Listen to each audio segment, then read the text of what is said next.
biologis, bukan dasar psikologi kelak. Yaitu ada sistem saraf dan genetika. Mungkin selama ini kita sering bicara tentang sistem saraf, otak ya. Yang ada satu hal yang selama ini belum kita bahas itu adalah bagaimana kemudian perilaku juga disebabkan dari genetika. Nah, ada sebuah cerita tentang Zomeha.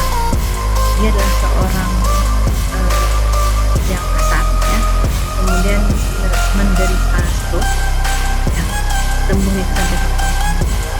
Uniknya setelah Zomeha bangun dari traumatic stroke dan dia itu koma dalam waktu yang bertahun-tahun, ketika dia sadar kembali dia menjadi seorang seniman. Artinya apa? Sifat kasarnya si Zomeha itu berubah menjadi sifat elegan. Kenapa ya kok bisa ada perubahan seperti ini? Nah, hal yang seperti ini yang akan kita bahas lebih lanjut nantinya, bahwa ternyata perubahan sistem saraf itu akan berubah perilaku.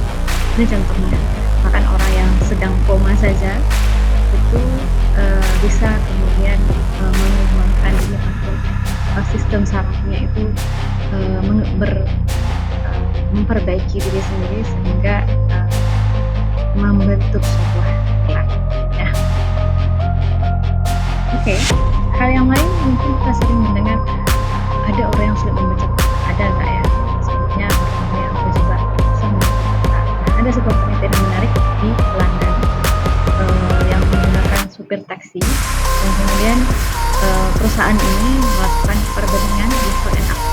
Sebelum mereka mereka dites kemampuan membaca spasial, membaca jalan, membaca rumah, peta, dan setelah berpengalaman beberapa waktu menjadi supir ternyata kemampuan itu meningkat. Kenapa?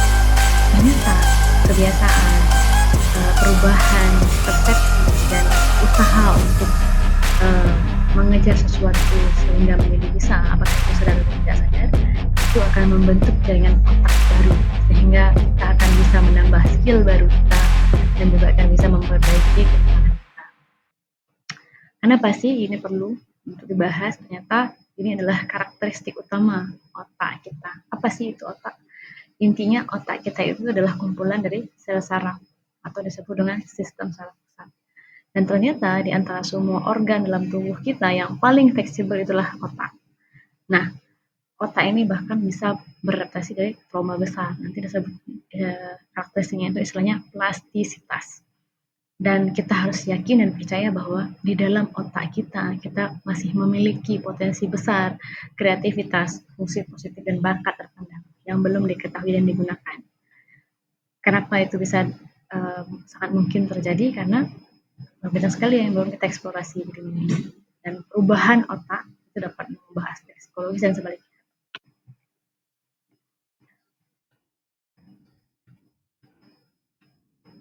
Jadi beda ya, bagaimana sih definisi otak sehat dengan jantung sehat? Mungkin agak beda. Kalau jantung sehat mungkin kita akan punya rata-rata normal orang itu punya jantung sehat seperti apa. Tapi kalau otak tidak ya. Nah, selanjutnya saya akan menjelaskan apa sih sistem saraf. Karena bicara otak, berarti kita bicara tentang sistem saraf. Karena otak komposisinya adalah saraf-saraf. Nah, saraf itu satu ya. Sedangkan sistem saraf itu kumpulan dari saraf-saraf. Yang pertama berarti kita bicara sistem saraf itu adalah arena komunikasi elektrokimia tubuh. Kenapa demikian? Karena dalam saraf ini semua informasi berjalan, diterima dan menjadi sebuah perilaku itu melalui arena komunikasi elektrokimia. Apa itu? Jaringan komunikasi yang tersusun dari miliaran sel saraf yang saling berhubungan ya. Dan bayangkan saja 1 cm kubik tunggal otak manusia kita punya 50 juta sel saraf. Bayangkan bagaimana sel saraf itu, sistem saraf itu saling berkomunikasi dan berhubungan antar ratusan juta ataupun puluhan juta sel sampai nanti miliaran, mulai dari ujung kaki seluruh tubuh kita ya sampai ke otak. Dan untuk sistem saraf kita punya 4 karakteristik utama. Yang pertama kompleks. Kenapa kompleks? Karena banyak sekali ya. Bahkan untuk melakukan ingatan sederhana saja kita akan melibatkan miliaran sel saraf bekerja di sana. Yang kedua, integrasi, karena memang banyak sekali. Jadi informasi itu tidak melompat langsung ke otak ataupun kita merasakan sakit di ujung jari, penerjemahannya di ujung jari enggak, tapi ada proses perjalanan yang bekerja sama dalam menjalankan tugas. Ketika salah satu saraf sensori menerima stimulus, maka kemudian stimulusnya akan dikirimkan dalam waktu yang sangat cepat dengan sistem elektrokimia seperti impuls listrik yang bergerak mulai dari rangsangan diterima sampai penerjemahan, dan kita kemudian memaknai sebuah pemahaman dalam integrasi yang tidak pernah salah. Jadi informasi itu dikirimkan tidak pernah salah. Yang ketiga, adaptif. Yang tadi di awal cerita Tom McHugh ya, ternyata ciri-ciri karakteristik saraf itu adalah memiliki plastisitas atau plasticity, kemampuan untuk menyembuhkan diri sendiri, sehingga kita tidak boleh terjebak dengan saya tidak punya skill untuk berbicara di depan umum, saya tidak punya skill A, B, C, saya punya kekurangan. Tidak boleh, karena otak kita saja punya karakteristik yang plastisitas. Jadi kalau misalnya kita ingin menjadi seseorang, ingin mengupgrade sebuah skill, maka kita bisa berlatih, sehingga otak kita akan membangun jaringan baru dan kita bisa menjadi pribadi yang baru. Ini yang seperti tadi saya sebutkan, ini merupakan karakteristik yang keempat, bahwa sistem informasi itu berjalan dengan sistem elektrokimia melalui impuls elektris dengan bantuan-bantuan zat kimia ya.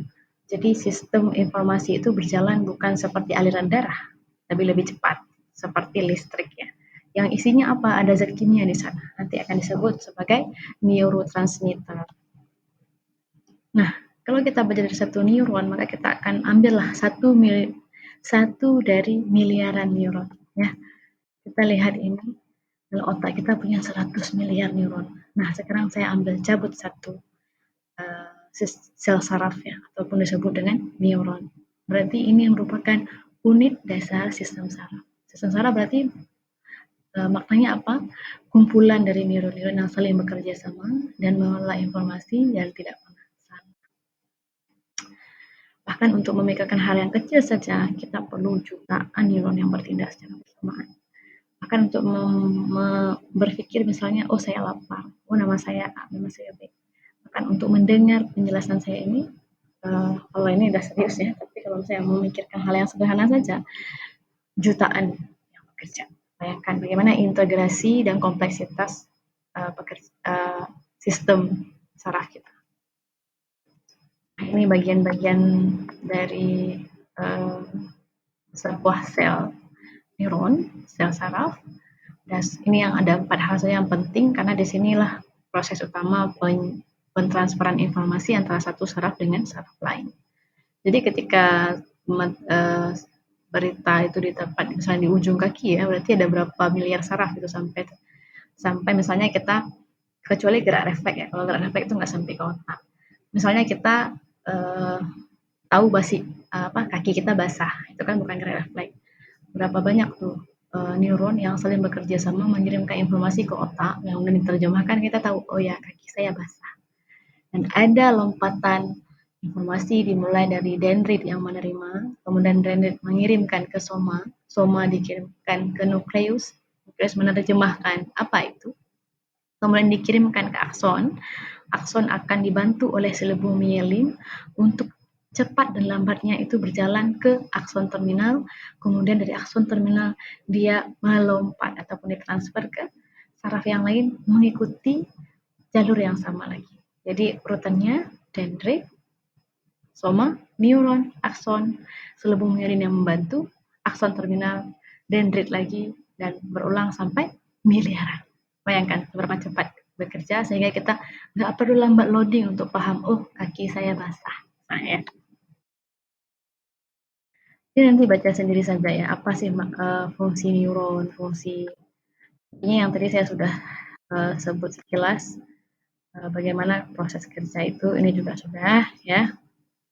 Nah, selanjutnya kita tadi berhenti di akson terminal. Nah, di sini ya, di akson terminal kita berhenti di sini. Maka setelah dari sini kita akan berpindah ke, ada celah antara akson terminal dengan dendrit yang lain. Bagaimana sih proses transfer informasi antara satu sel saraf ke sel saraf yang lain? Ada di sana namanya jelah sinaps. Persimpangan kecil antar neuron yang mempertemukan akson dan dendrit lainnya. Bayangkan ya, kita berpikir kalau sistem saraf kita itu bersambungan, ada 100 miliar saraf yang saling berkaitan. Ternyata dia nggak berkaitan, tapi ada celah kecil yang disebut dengan sinapsis. Dan dia tidak pernah salah. Ya. Apa yang ditransfer dalam celah sinapsis ini? Informasinya dalam bentuk seperti apa? Itulah zat kimia yang kita bahas dari awal.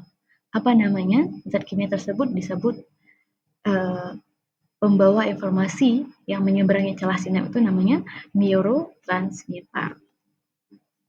Nah, kenapa ya nggak pernah salah? Ternyata ada triknya nih. Allah itu sudah menciptakan anatomi tubuh yang sangat canggih sekali sehingga si neurotransmitter nggak pernah salah. Dia nggak pernah salah lompat ke terminal yang lain. Oke, coba dilihat ya. Ini ada, nah ini yang saya klik ini ada sebuah satu sel saraf, kemudian dia berjalan impulsnya ke menuju ke, nah di sini yang saya klik ini ada di sini persimpangan antara satu neuron dengan neuron yang lain. Disinilah celah sinap. Kemudian kita akan zoom celah sinap ini menjadi yang ini, ya, yang bulat-bulat kecil ini. Lihat ini yang kedip-kedip ini. Inilah celah sinap. Dan yang bulat-bulat kecil yang ditransfer ini adalah neurotransmitter, ya. Nah, neurotransmitter itu kita perbesar lagi nih sampai ke sini. Ternyata setiap neurotransmitter memiliki terminal sendiri. Misalnya, transmitter itu hanya akan diterima oleh pasangannya. Nah, rupanya molekul kimianya berbeda dan makanya dia tidak akan pernah salah masuk terminal. Bahkan itu kejadiannya 100 miliar kali. Nah, selanjutnya mungkin saya akan membahas apa sih 7 neurotransmitter. Kalau tadi kita bicara miliaran saraf, kemudian saya ambil satu saraf di dalam 1 miliar saraf tersebut, kemudian kita fokus pada ujung satu saraf dengan saraf yang lain, kita fokus lagi ke ruang yang paling kecil di sini disebut sinap, kemudian kita sekarang akan ambil lagi yang lebih kecil lagi ya, apa yang ditransfer di dalam sinap ini. Ada neurotransmitter yang bulat-bulat ini ya. Nah, selanjutnya di video selanjutnya akan saya jelaskan mengenai 7 contoh neurotransmitter utama yang menentukan perilaku. Nah, fungsi utama neurotransmitter ini kan mengantar informasi ya. Apa sih informasinya? Nanti mungkin kita akan jelaskan lagi di video selanjutnya itu ada tentang bagaimana kita merasa senang. Ternyata neurotransmitter ini ada yang bisa mewakili rasa senang, sedih, marah, dan lain-lainnya. Oke, sampai jumpa di video selanjutnya.